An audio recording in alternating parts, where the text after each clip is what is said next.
नमस्कार, आप देख रहे हैं उत्तराखंड का लोकप्रिय डिजिटल न्यूज चैनल पहाड़ टीवी और मैं हूं आपके साथ स्मिता पटवाल। चलिए रुक करेंगे उत्तराखंड की तमाम बड़ी खबरों का, लेकिन उससे पहले एक नजर आज की सुर्खियों पर। कल सुशीला तिवारी चिकित्सालय का आयुक्त दीपक रावत ने किया औचक निरीक्षण। यूथ कांग्रेस ने किया शिक्षा मंत्री आवास, कुछ पुलिस के साथ हुई धक्का मुक्की। हल्द्वानी से उत्तराखंडित बचाओ अभियान का आगाज, हरदा ने लगाया उत्तराखंडित हमरी पछयान का नारा। जितेंद्र नारायण सिंह त्यागी उर्फ वसीम रिजवी फिर पहुंचे हरिद्वार, बोले जिहादियों के खिलाफ कराएंगे क्रॉस एफआईआर दर्ज। चमोली के किरूली गांव के पास गहरी खाई में गिरी कार, ग्राम प्रधान समेत 2 की मौत, 2 घायल। खानपुर विधानसभा क्षेत्र में चंद दिनों में कराए ऐसे काम की बच्चे की जुबान पर उमेश कुमार का ही नाम। मिलापनगर क्षेत्र में वर्षों से गंदे तालाब की समस्या से हजारों लोग जूझ रहे थे। सड़कों पर पानी भरा था, स्कूल जाने में बच्चों को बहुत परेशानी होती थी। गंदे तालाब की वजह से अनेक बीमारियां पैर पसार रही थी। तालाब में डूबने से कईयों की मौत भी हो चुकी है। स्थानीय विधायक से लेकर कई जनप्रतिनिधियों से जनता गुहार लगा चुकी थी, पर कोई समाधान नहीं निकल पा रहा था। ऐसे में पत्रकार और समाज सेवी उमेश कुमार आगे आए और अपने निजी खर्चे से इसका काम शुरू करवाया, जहाँ इंजीनियर भी फेल हो गए थे। खुद उमेश कुमार ने इंजीनियरिंग मॉडल पेश करते हुए समस्या का समाधान करा दिया है और स्वयं इसकी निकासी के लिए डिजाइन तैयार किया। लाखों रुपए की लागत से यहाँ खुद ही डिजाइन तैयार करके उमेश कुमार ने गंदे तालाब में रुके हुए पानी पर ही 20,000 लीटर क्षमता का चैम्बर बनवा कर दिखाया। यही नहीं, रात दिन मेहनत का नतीजा ये निकला कि 1 हफ्ते में ही चैम्बर बनकर तैयार हो गया और पानी की निकासी शुरू हो गई। गंदे तालाब का बदला स्वरूप बदलने के लिए तालाब किनारे वृक्षारोपण भी कराया गया है। तो वहीं स्थानीय लोगों को तालाब की बड़ी समस्या से निजात मिलने से इतना उत्साह नजर आया कि स्थानीय ग्रामीण ढोल नगाड़ों पर घंटों झूमते रहे।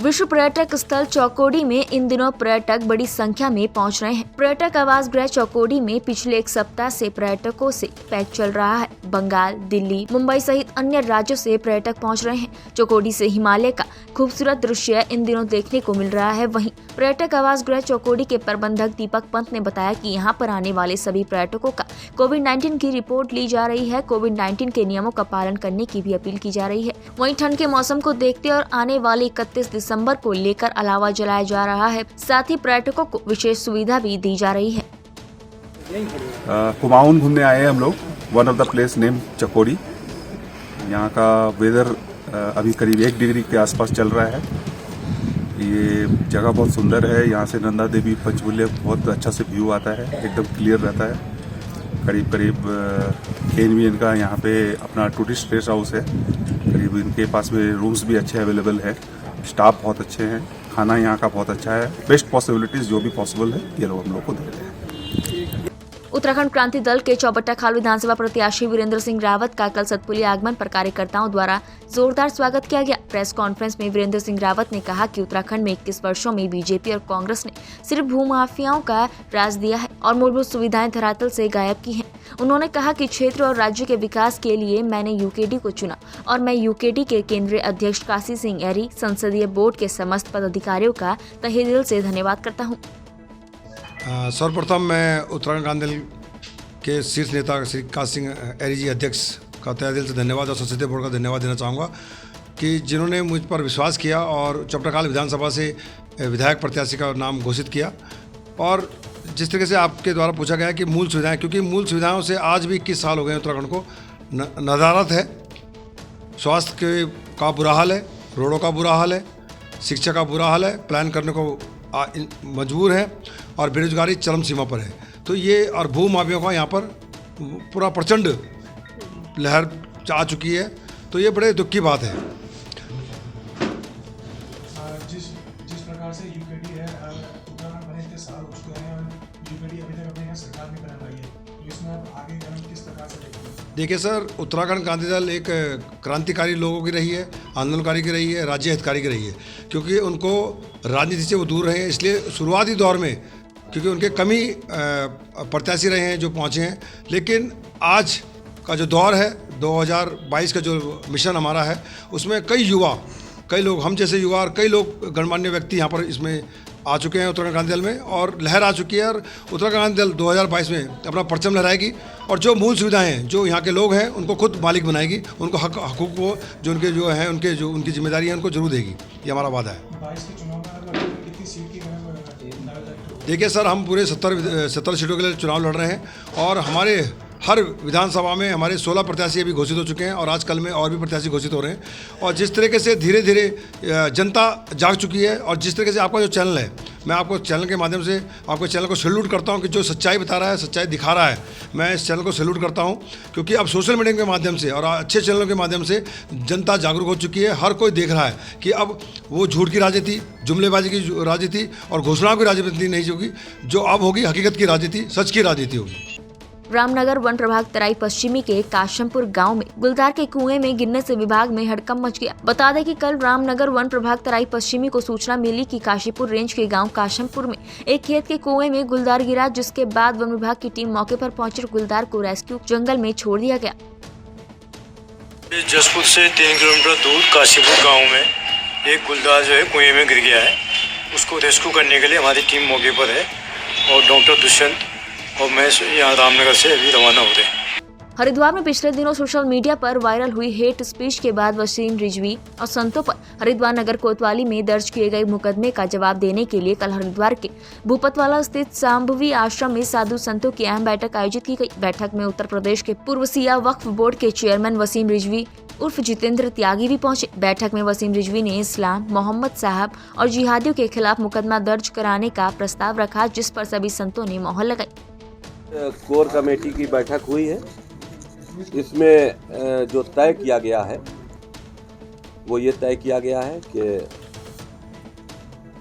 हम इस्लाम की जिहादियों के खिलाफ लड़ेंगे, इस्लाम के खिलाफ लड़ेंगे, इस्लाम के जो इस दुनिया में इस्लाम को लाने वाला है मोहम्मद, उसकी मानसिकता के खिलाफ लड़ेंगे। जो सनातन धर्म के लिए बहुत बड़ा खतरा है इस्लाम, हम उसकी मानसिकता पर चोट करेंगे, हम उसके ऊपर चोट करेंगे और जरूरत पड़ी तो अपने खून की एक एक बूंद भी देंगे। लेकिन हम उस कट्टरपंथियों से किसी भी तरह से झुकने वाले नहीं।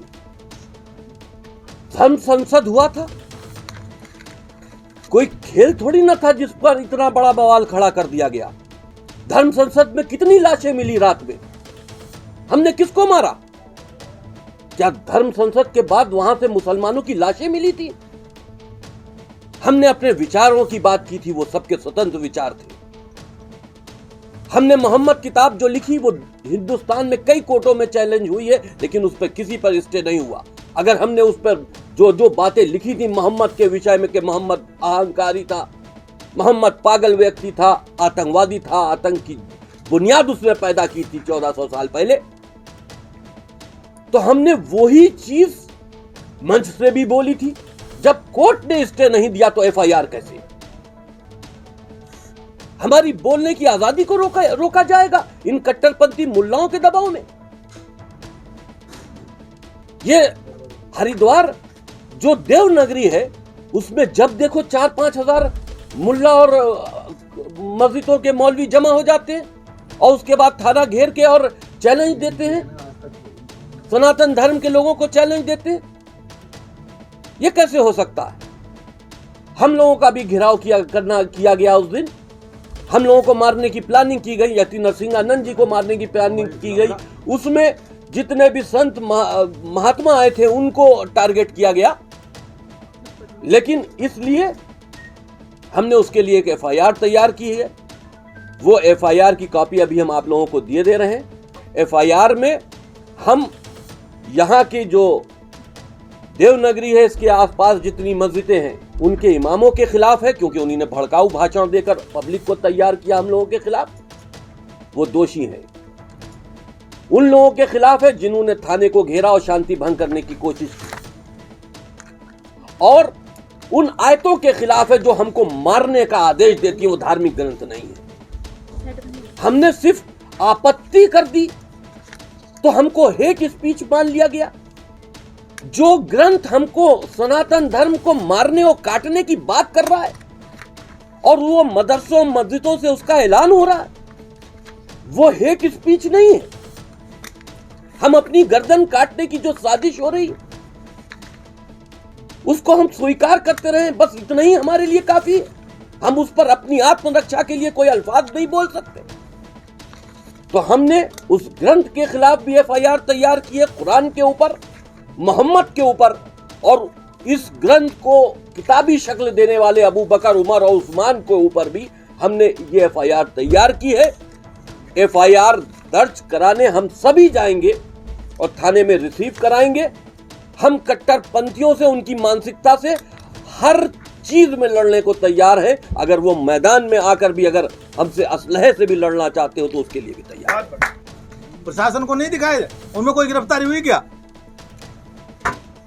आपको मालूम है सारे मस्जिदों से घोषणा हुई है कि जो धर्म संसद को करने वाले, बोलने वालों को जो मारेगा उसको इनाम मिलेगा। आप बताइए, इनाम घोषणा कहां से हो रही है? मस्जिदों से। तो पुलिस वहां से पकड़ के क्यों नहीं लाई अभी तक?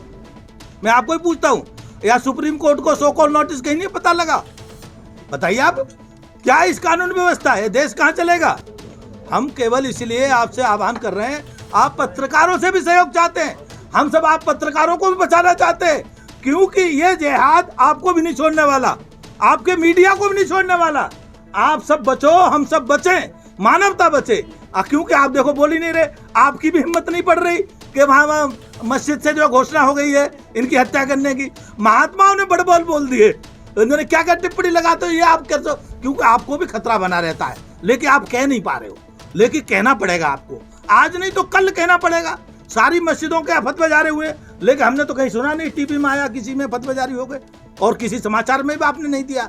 तो आपसे मेरा निवेदन है, आप हमारी बात भी दो, उनकी बात भी दो, वो जो कर रहे हैं उनका भी बताओ, सब बताओ पूरा।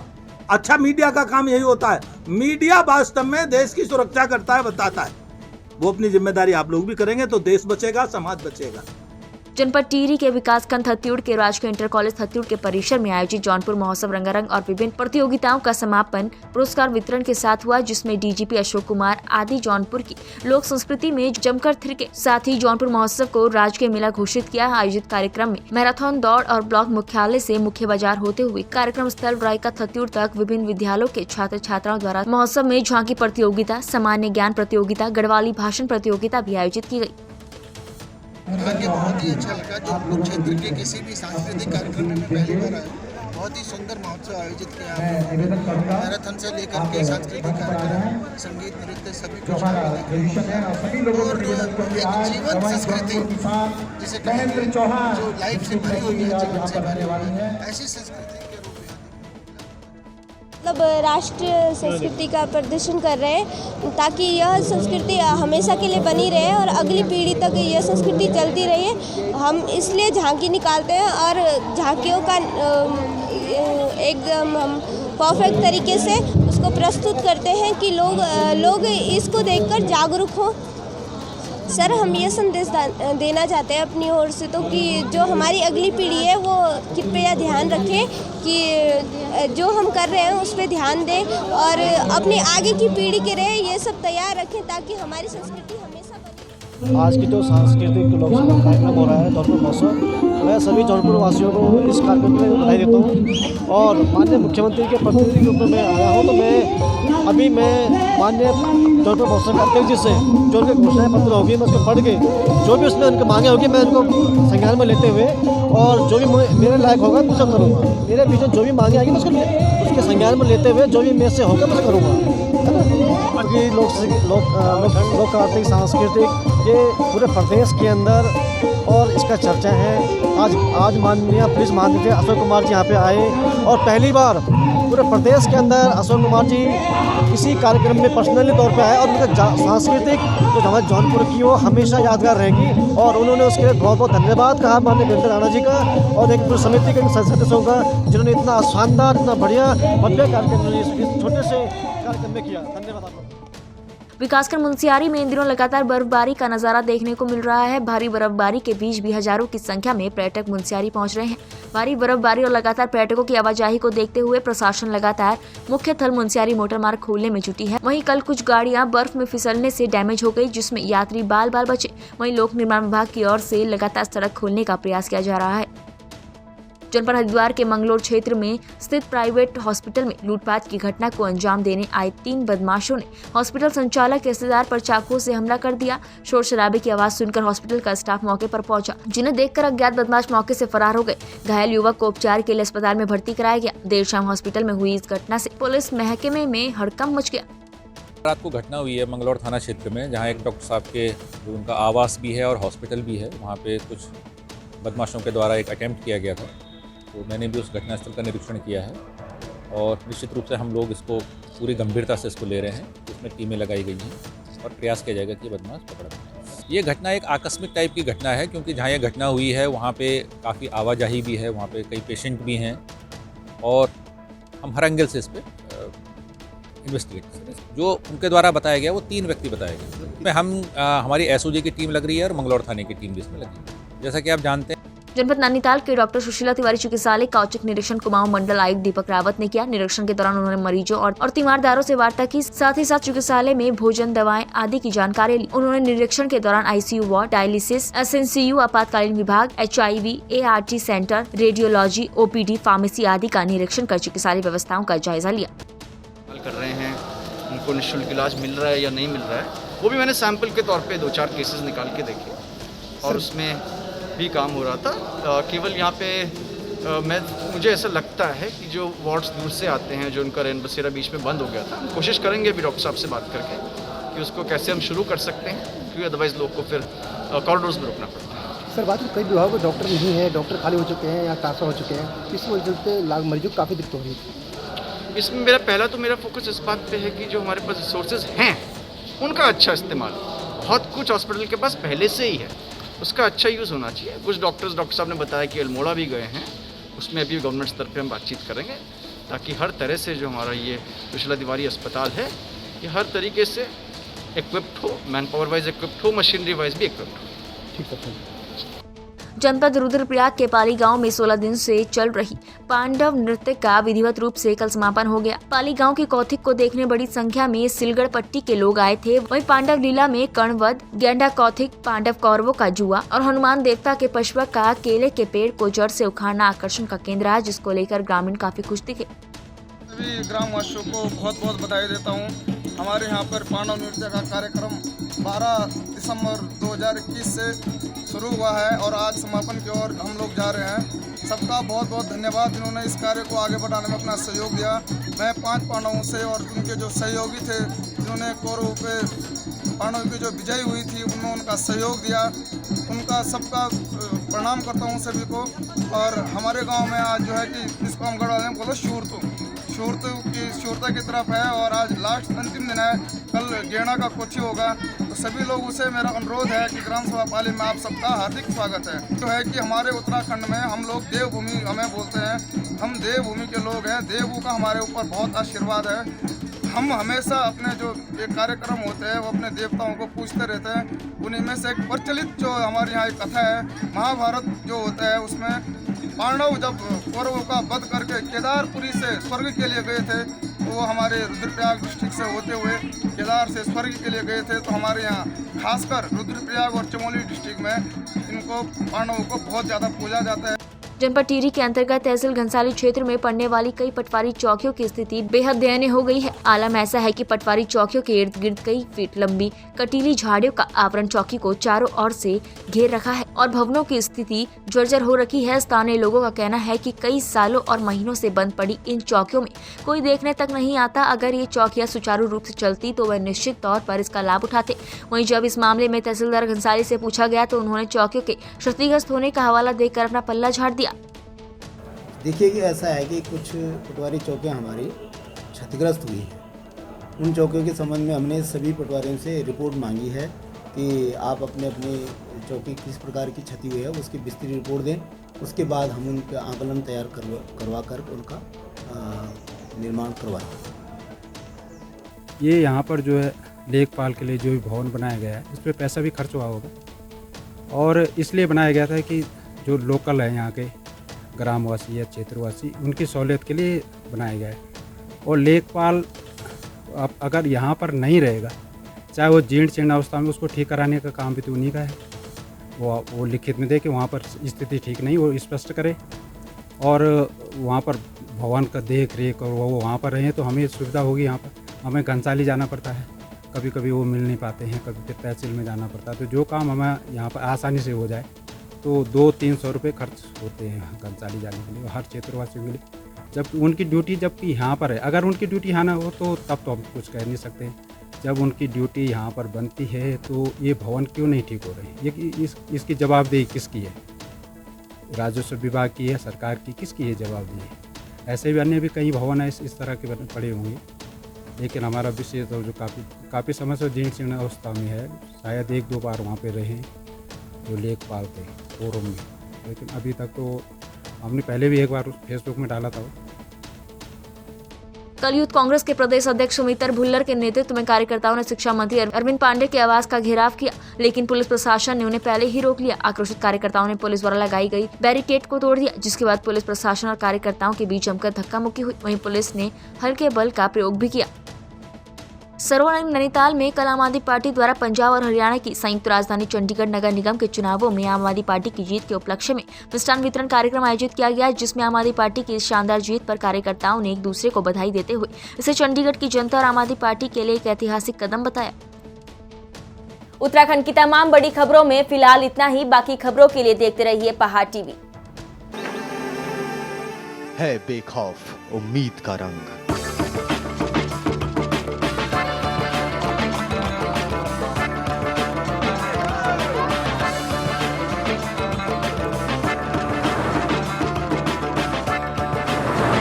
है आस्था भी।